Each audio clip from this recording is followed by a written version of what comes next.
భీముడు ధర్మరాజు గారి జోలికి కర్ణుడు వెళ్ళాడనేటటువంటి కోపంతో కర్ణుడి మీదకొచ్చి ఒక భయంకరమైనటువంటి బల్యాన్ని విసిరాడు. ఆ బల్యం కర్ణుడి యొక్క శరీరంలోంచి దిగబడి అవతల వైపుకి వెళ్ళిపోయింది. వెంటనే ప్రాణాలు పోయాయా అన్నట్టుగా కర్ణుడు రథంలో ఒరిగిపోయాడు. ఆ భీముడు తన రథం దిగి పరిగెత్తుకుంటూ వచ్చి కర్ణుడి యొక్క నాలుక కోసిపోయాడు.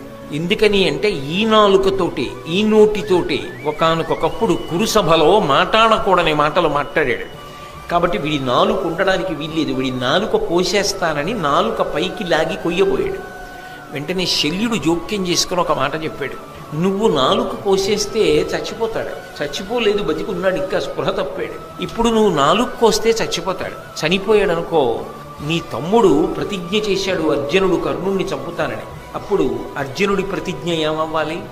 నీ తమ్ముడి ప్రతిజ్ఞ గుర్తు తెచ్చుకుని ఈ కర్ణుణ్ణి వదిలి అన్నాడు.